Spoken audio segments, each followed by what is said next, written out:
everyone. Today I'm going to read out the short story, The Alleys of Nakhasa Bazaar. It was published in Himal South Asian in 2016. The wheel of the rickshaw would have run over Husnara Begum's delicate feet had she not quickly jumped to the side, half inside a shop where a little boy, sitting on a raised platform covered with a white sheet, was selling bangles to ladies clad in the plaid burqa, seated on a narrow wooden bench. His father sat a few paces away on the same raised platform, staring into space. La hawl wa la quwwat, shrieked Husnara Begum. Devil's son, may you be smitten by leprosy. The boy kept selling bangles and the father kept staring into space. Incidents like this happened over 100 times a day in the alleys of Nakhasa Bazaar, alleys which are as wide as the width of a cycle rickshaw or maybe just a little bit wider to allow one pedestrian alongside the rickshaw and at places two cycle rickshaws. Filthy insects of these lanes, she cursed, adjusting the burqa because it was her habit to fiddle with what she was wearing while cursing. Her hijab was flung over her head and one could see the irritation in her face. Mumbling to herself, Husnara Begum went past those busy lanes where small shops stuck to one another sold bangles, clothes, shoes, kebabs, meat, toys, yakhni pulao, buttons and laces as a masjid or two popped up every once in a while, their white arches and minarets rendered invisible by the mesh of buildings all around them. Born and raised in Saharanpur, right here at Nakhasa Bazaar, she had walked those lanes all her life. Yet, the madness outside made her dizzy, and memory from her childhood came back to her again. Her mother, dressed in a lovely Banarasi Zardosi silk gharara, a gift from Babuji, sitting gracefully on a charpoy in the garden of their home, enjoying the spring breeze and opening the silver pandan where she kept the local betel leaves and roasted sliced areca nuts, and she by her side. She thought of her mother talk about life as white clouds sailed above in the blue sky. You'll have to act wisely, Husnara, if you want to sit in a garden like this for the rest of your life. The world that passes by outside is just too crazy for people like us with sophisticated sensibilities. Husnara knew what her mother meant when she said the world was crazy. She experienced it while going to school in the rickshaw that came up to the doors of her house every morning and took her to the all-girls school some 15 minutes away. The streets would be bursting with the rush of people and the din of noises, everybody in a hurry to go somewhere, screaming, honking and shoveling at each other. Sometimes she felt as if another rickshaw would overturn hers as both jostled with each other in that little space, each rickshaw scraping the other in its urgency to lurch ahead. The rickshaw rides might have seemed perilous to Husnara, but she loved those rides because they allowed her to go outside her mother's house, a grand house which was maintained aesthetically, considering the heap of garbage outside and dirty sewers that flowed all around from the neighbors' houses, who her mother said have now come to acquire money but not the sophistication of living. Her mother's younger siblings, two sisters and two brothers, agreed with her. Anyway, they mostly agreed to all that Husnara's mother had to say because in that household, she was the matriarch. Her mother, on the other hand, never had to go out though. The grocery came to her doorstep, clothes came to her doorstep, all that she needed or desired came to her doorstep. Babuji ensured that she never had to go out. He took care of everything. What do you want to do with her? Babuji had once asked her mother. She'll do her matriculation and marry somebody from a good family, her mother had replied. Babuji raised an eyebrow at her. Study is fine, but marry, well, he asked. Don't make her dream of things that will break her heart later, he had warned. Husnara was about 8 years old when Babuji entered their lives. It was the year Rajendra Kumar, a young good-looking lad trying his luck in the Bombay film industry, delivered his first Silver Jubilee hit, Bachan, and everybody said Babuji looked like him. Husnara didn't know who her biological father was. Her mother never mentioned him, even when she pestered adamantly. Babuji spent a couple of nights with them every month at her mother's house in Nakhasa Bazaar. The house itself was a gift to Husnara's grandmother by a Nawab of Rampur, who, when he had stopped in Saharanpur to pay homage at the shrine of Sufi saint Shah Harun Chishti, went back charmed by Husnara's grandmother, famous for her intoxicating eyes and resplendent recital of Urdu poetry.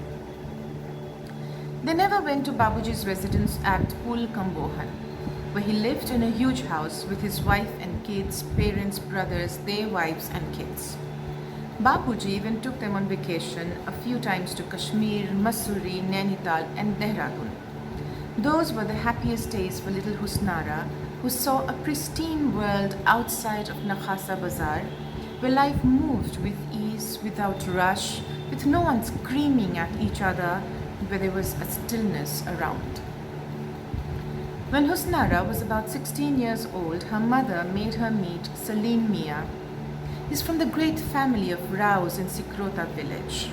He's young and dashing and will make a very good pair with you.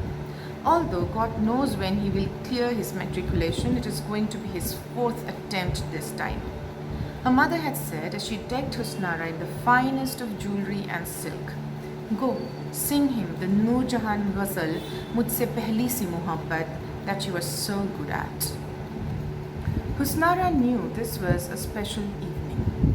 She had grown up seeing her mother and 2 aunts perform elaborate bathing rituals in the afternoon, preparing themselves for the evening when men dressed in silk kurtas and strings of jasmine around their wrists came to meet them.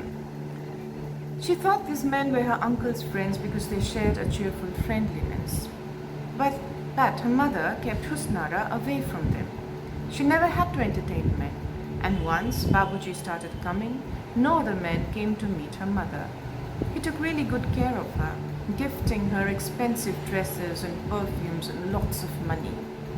This made Husnara's aunts envious, who never got so lucky as to have men like Babuji in their lives. Also, the men who came to the upper quarters of the house to see them did not always come in silk kurtas. Husnara's mother occupied the ground floor quarters along with her 2 uncles, mainly because she was the eldest in the family and contributed the most to the family's income. She had always received the finest of men. A few who came to see her aunts, in fact, looked ragged in their soiled cotton kurtas and smelled like rats. Also, they burped and farted so loudly that they could be heard all the way down where her mother would be sitting and exclaiming, "Allah, may I never have to entertain such pigs. I pray to you to give Babuji a long life." Husnara's uncles, who consumed opium night and day and depended on their sisters to provide for them, spoke in a Serbic tone and language to her mother for keeping an asset outside the realm of family income. But they never said anything in front of Babuji. Her aunts, in fact, treated Babuji like a brother-in-law and quite fussed over him when he came. He also delighted them with little gifts, although he never went up with them to their quarters. That evening, when Husnara was decked in the finest of jewelry and silk, she indeed rendered a couple of ghazals very well, at times even better than the original version. The room was not bright, but sufficiently lit with candles to create that magic of light which casts a subtle glow on people's faces. And Husnara Begum sat with grace on the carpeted floor, a bolster behind her, in front of Salim Mia, and sang one excellent ghazal after another in her velvety voice.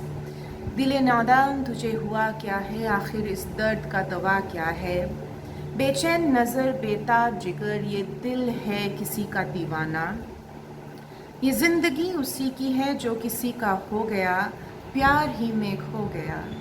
Salim Mia for the next couple of days couldn't think of anything else apart from that room, her voice, the beautiful renditions, and her face. He kept coming back. Moved to the side, a voice screamed out from behind, startling Husnara out of her thoughts. She almost plastered herself to the wall of a meat shop next to the cold flesh of a lamb hanging by the front of the shop. As a teenager on a bike zoomed past through the dangerously little space between her and a rickshaw. Husnara silently cursed and continued to walk in her easy pace like the film heroines of yesteryears. She took a turn and came to a gobbled lane even smaller than the one she had just left behind. The lane not even as wide as a cycle rickshaw. She preferred this route over the other road, which was wider but was washed with the dirt of the sewers. As she walked up the back street, above her hung the windows and balconies of Havelis that had fallen into bad times, the exquisite arched doors greeting her here and there, bringing memories of a glorious era. She felt like these old Havelis, like some remnant of past splendor far removed from the times it once knew. It was these lanes that Salim Mia treaded every evening some 40 years ago to arrive at Husnara's mother's house at the end of the turn, a grand house tucked away in the corner which gradually came to be hidden by the ugly houses built of cheap material, rooms the size of matchboxes sprouting all around. What is Salim Mia up to? Her mother had once exclaimed exasperatedly. It has been over a month, but he has not yet gifted you any jewelry or silk harara. Husnara was already in love with the dashing young man by then, in love with the evenings she spent with him, with how he spoke to her in that tender voice, him holding her hand like he would never let it go. Her days were beginning to fill with his fragrance. Ask him for a gift when he's about to leave today, her mother instructed her. Don't be blunt, but do it tactfully, and for God's sake, you are my daughter, do ask for it. Husnara, smitten by Salim Mia, uttered not a single word about it to him. Months passed, and a day came when she missed her period. I'll not let you have this child without entering into nikah with Salim Mia, thundered her mother when she disclosed it to her. But you never were in anybody's nikah when you had me, she defiantly responded, love and the promising joys of motherhood bringing her the courage to speak to her mother like that. Her mother slapped her forehead and ferociously shook her head. Girl, how can you be so stupid? My days are gone. The Naqasas no longer have that patronage. Don't you see? Our profession has died. Mehtab moved with her daughters to Bombay more than a decade ago. Last time I heard from her, she was struggling to find an entry in the film industry as a singer. Zain Naseeb was fortunate. She did land a couple of roles in a few films, never the heroine though, always the supporting actress despite her great beauty. But she died young. Liver cirrhosis, they say, too much alcohol. Indeed. Nakhasa Bazaar, which was named after the beauteous Raqassas who stole hearts with coal eyes, beetle red lips, exquisite silk hararas, and breathtaking rendition of Urdu poetry, was slowly losing its gems who made the bazaar famous in the first place. Husnara's aunts had also fallen into bad times. Clients from respectable families came to them no more, and they gave up their profession when tattered haggards emerged on the doorsteps, stinking of cheap alcohol without affording to pay. I didn't go because of Babuji, continued Husnara's mother in her aggressive tone, desperate to make sense to her daughter. He wanted me here and he loves me so much that I wouldn't want to die in a land far away from him. Fine, we didn't marry, but I'm as good as his wife. She then turned to look at Husnara, squinting her eyes. Don't be mad and give it all up. I have tried all my life to bring you up like a girl from a decent family, so that you could marry someone well off and settle down in life, never having to worry about money or having to worry about your legal rights as his wife. And then her voice broke. She carried on her sermon in that voice, without letting a single tear drop though. Babuji cannot be by my side forever. He's already raining his affections and shower of wealth now as I am growing old. Tomorrow, when he'll have to marry off his daughters, he will stop visiting these lanes. What will I do then? What will you do? How will we both survive? Marry Salim Mia. Make him marry you. A few days later, Husnara married Salim Mia at her mother's house in Nakhasa Bazaar. Her mother, the Qazi who conducted the nikah, her uncle's aunts, and her mother's old friend who owned a wooden handicraft store in the next lane were the only people present at the wedding. After the wedding, Husnara's mother sent both of them to the hill station Mussoorie for a week-long honeymoon. Babuji had arranged for it, although he couldn't make it to the wedding. His wife had suddenly taken ill and the doctor had recommended a change of place. He had to take her to Kashmir for as long as it took her to recuperate. Husnara's mother suddenly felt lonely with her daughter away on honeymoon. So when her daughter and son-in-law came back, she pampered them no end. This went on for almost 4 months until Husnara's pregnancy began to show. Salim Mia had not yet produced any substantial amount of money before Husnara, not even the grand token he had promised as meher at the time of the wedding. Husnara's mother began to feel an irritation, which she began directing at Salim Mia through taunts. You like the Sheldon ghost? You better like it, considering the price I paid for the ghost. The way prices are going up, the poor will be left with no meat in their diet. Salim Mia, when am I going to see you shower affection on my daughter? Come now, get her some nice jewelry or silk before she grows old. Long after Babuji passed away, she often reminded Salim Mia one way or the other how Babuji kept her like an empress. But Salim Mia showed no signs of improvement. Once in a while, he would bring some money that took care of the household expenses, but it couldn't contribute to the upkeep of the women's glamour. There were no jewelries, no silk, and definitely no exotic vacations. Husnara's mother began to curse the day she thought of him as a possible groom for her daughter. The only ray of light those days happened to be Husnara's little boy Nawaz. Rao Nawazuddin from the Sikrata lineage. Husnara's mother would brag to the ladies from the 1 or 2 Nakasa families left in the neighborhood whenever they came visiting her. By the time Nawaz was 6 years old, Salim Mia began to disappear for months.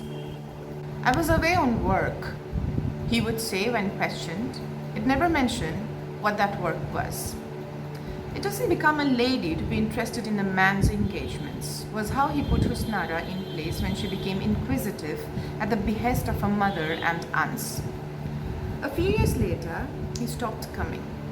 They learned that he had married someone from the renowned Sabri family of Kalir. Husnara went into a fit. She stopped eating or taking care of herself or the boy.